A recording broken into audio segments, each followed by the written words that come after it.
Okay, Sunday Gospel Reflection noong 4th Sunday of Advent noong December 21 na kadalasan nalilimutan nating mga Noypi, no?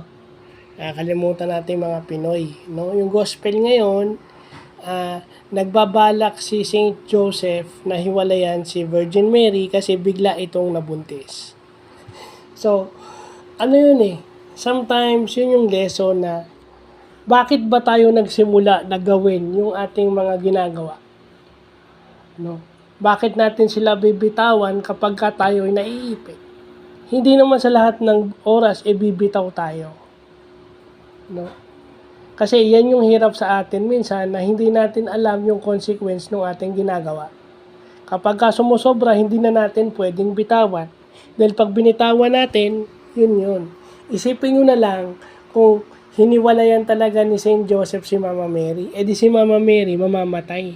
Dahil pag nabuntis ka ng wala kang asawa, stone to death ang parusa sa'yo bilang babae. So, alam nyo, yung sinasabi na God works in mysterious ways. At yun yung sinasabi nga na yung mga tao sumusunod sa law ni Moses nung panahon na yon.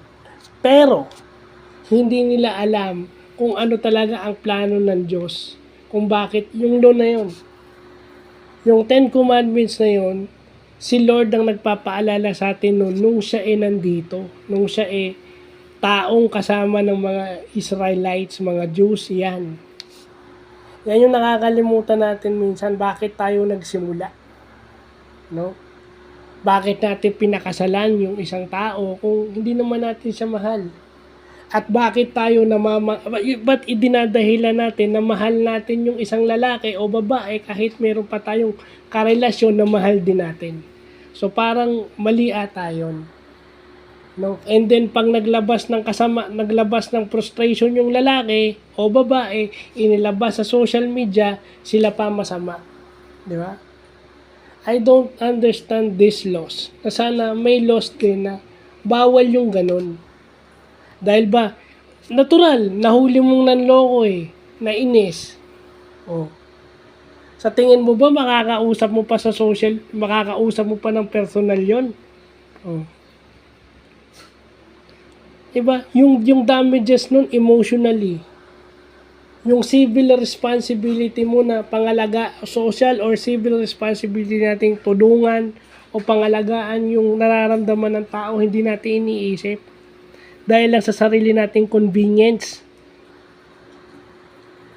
Diba? Yun yung sinasabi nga walang masama sa pagtulong, pero wag yung tanggalan ng responsibility yung mga taong dapat tumulong din sa kanila. So, yun lang pa.